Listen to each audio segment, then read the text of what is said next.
good strategy, bad strategy, came out of me because of a growing frustration in the gap between what one thinks of as strategy and what passes for strategy in so many companies, in so many politicians' mouths, in so many government agencies, in so many nonprofits, universities, school systems. They say they have a strategy, but they don't. They have something else, something I call bad strategy. And bad strategy is not the absence of strategy, it's an active force of mistaken belief in how to think strategically and how to create strategies. And so this book aims to try to paint these two pictures.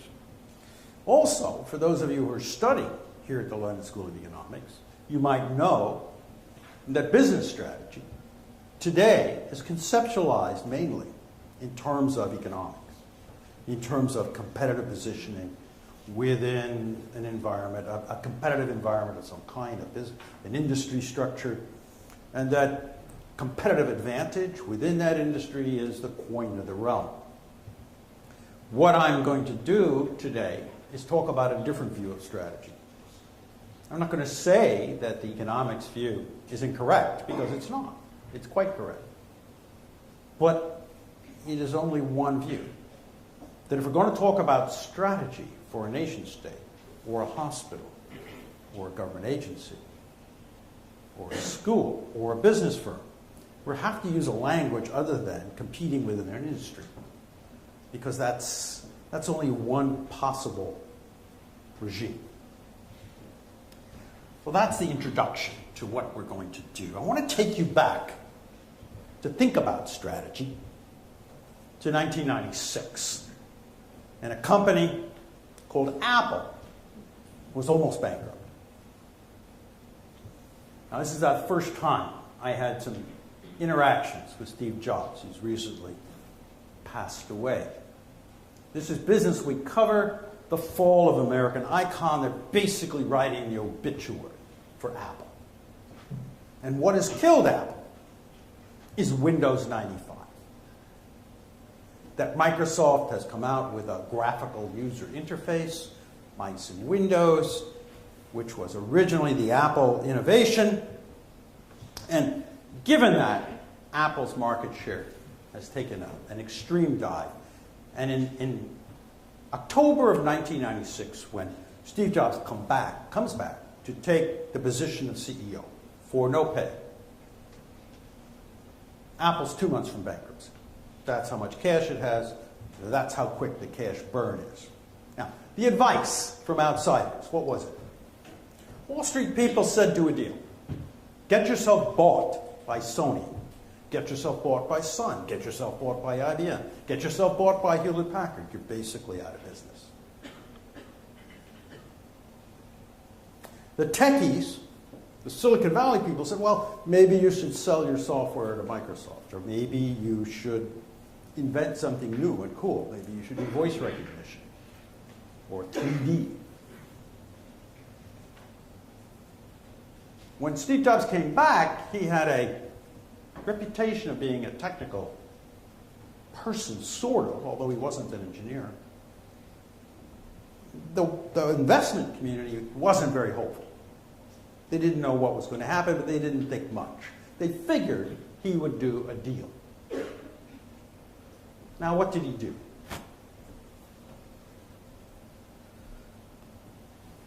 He didn't sell himself to IBM. These are recommendations from Wired magazine. He didn't do licensing his name to everyone. He didn't do these popular recommendations. What he did do might be called Business 101. First of all, he did a nice deal with Microsoft. He got them to give his company $150 million. Now, I would like to do that for Microsoft. How did he do that? Well, Microsoft was under antitrust threat for being a monopolist. It's something that happens all the time in the US, and a little bit more here, a little bit less here in the UK. Every time you have a successful company, it gets sued.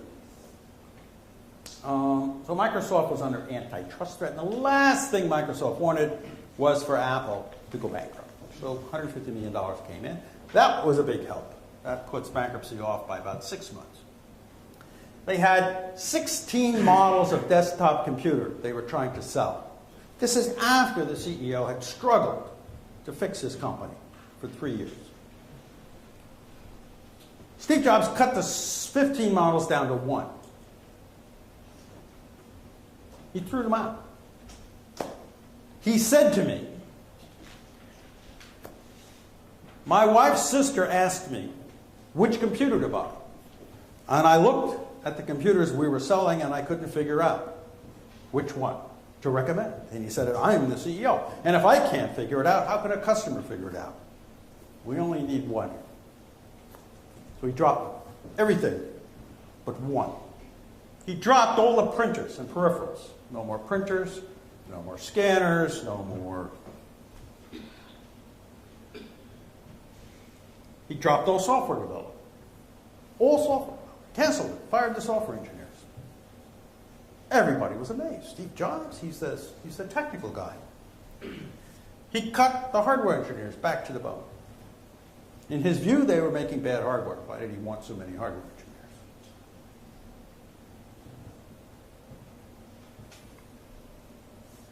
He cut 5 of the 6 national retailers. Well, they had many retailers. He cut it back to 1. It was CompUSA. He moved all the manufacturing to Taiwan. No longer would we make any Apple products in the United States. And he opened up a web store to sell direct to customers. Now, what do these actions all add up to?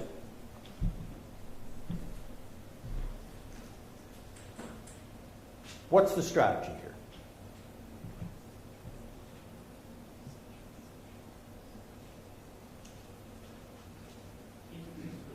Excuse me? Keep it simple. Keep it alive. At one level, you could say, hey, it's just cost cutting. It's business 101. Every single step he did here, and he did this very quickly in a matter of 4 months, he's aimed at survival. We're about to go bankrupt. We're not going to do R&D. We're not going to do product development. We're not going to have all these. We're going to cut it back to a core that can survive. We cut off the extremities. Now, people were surprised. Why were they surprised? Because they don't expect to see anybody actually perform this kind of focused action.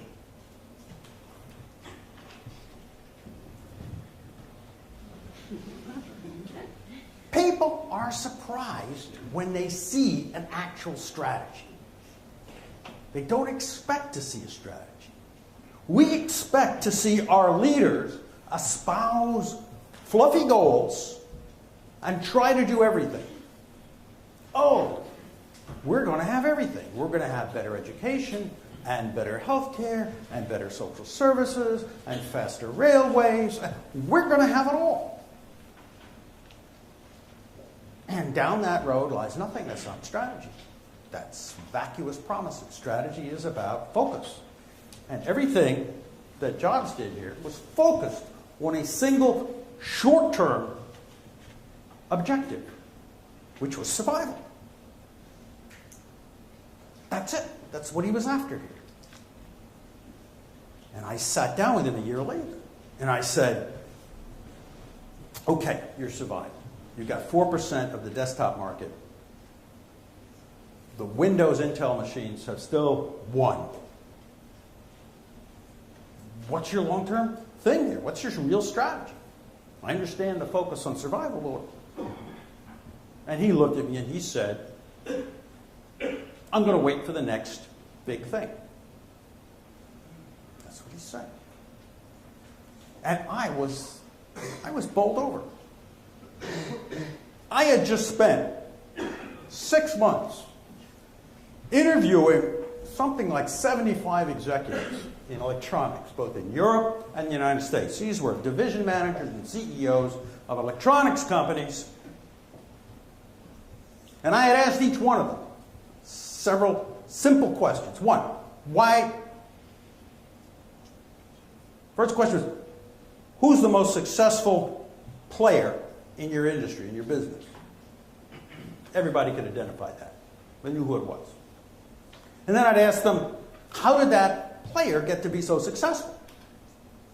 And of course, this was 1996, 97, 98, electronics, and they all had basically the same story. The story was something had changed, some new technology had appeared, some new window of opportunity had opened. And this company, the successful one, was the first one to jump through that in a clever or an adroit way. So then I'd say, okay, what is your strategy? What are you guys doing? And they give me this long list of things they're doing.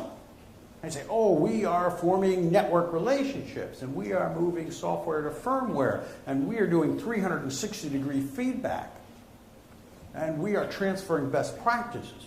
They're doing everything but what they said success comes from, which is waiting for a window of opportunity to open and then jumping through it full force with a huge amount of energy and focus to take that next opportunity. That's what Jobs was saying. He was saying, I'm going to wait for the next big thing. That was an intelligent answer in that industry at that moment. And he did. The next big thing for him was the iPod. And then the iPhone. And then the iPad. And in each case, there was a window of opportunity that opens and he went after it. Full force, full focus. That whole list of things. The software, the hardware, the manufacturing, the distribution, the design, all of those things focused on pushing that product through to excellence. That's strategy.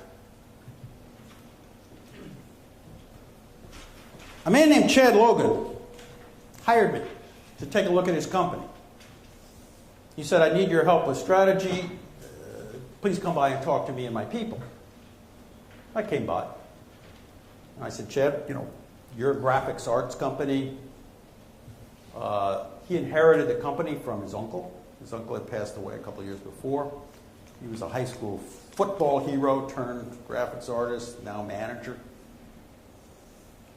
I said, what's the strategic issue here? He said, well, we have a plan. I call it the 2020 plan. 20% growth in revenues a year and 20% after-tax profits. That's the plan. I said, oh, okay, those are great goals, but what's the strategy? How is this fairly ordinary graphics arts company going to do this? He said, well, one thing I learned as a football player is you have to have the will to win. That's the main thing. And we're just going to push until we achieve this. I said, well, you have a strategy other than 2020? He said, yes. And he had a plaque actually up on the wall that said, our strategy is we're going to be the graphics arts firm of choice. We will delight our customers. Then the two key things, we'll grow our revenue 20% a year. We'll maintain a profit margin of 20% or better. We have a culture of commitment. We'll foster honest and open work environment. We'll support the broader community in which we serve. This is a little before everybody puts sustainability and a greener world in their strategies. But there's nothing here that's about strategy. It's all puff. It's all about things we think are nice plus results we'd like to achieve. That's bad strategy. A bad strategy and a good strategy. I'm going to give you the hallmarks of bad strategy. First, 4 big hallmarks. I'm going to say what's a good strategy, and then I'm going to emphasize some of those pieces for you. A bad strategy is when it's all goals.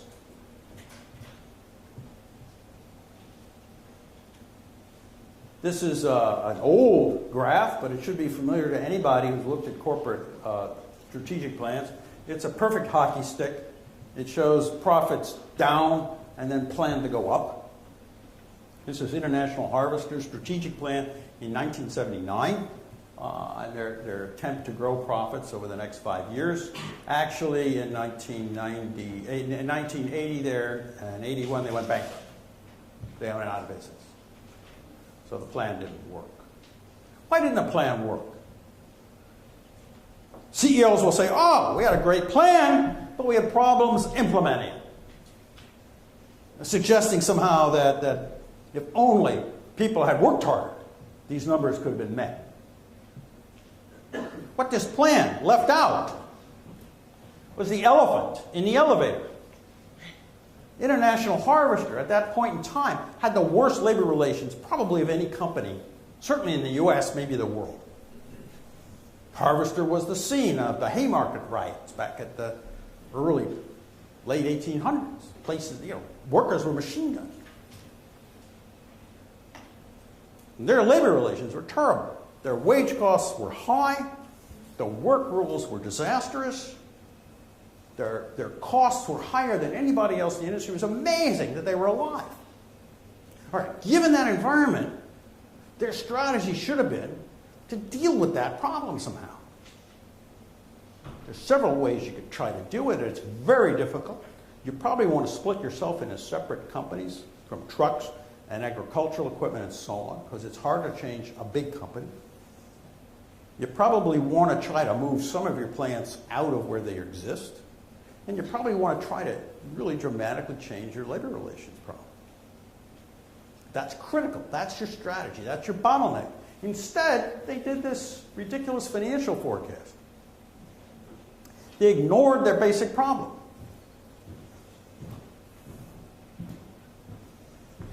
So, strategy that's all goals. Bad strategy.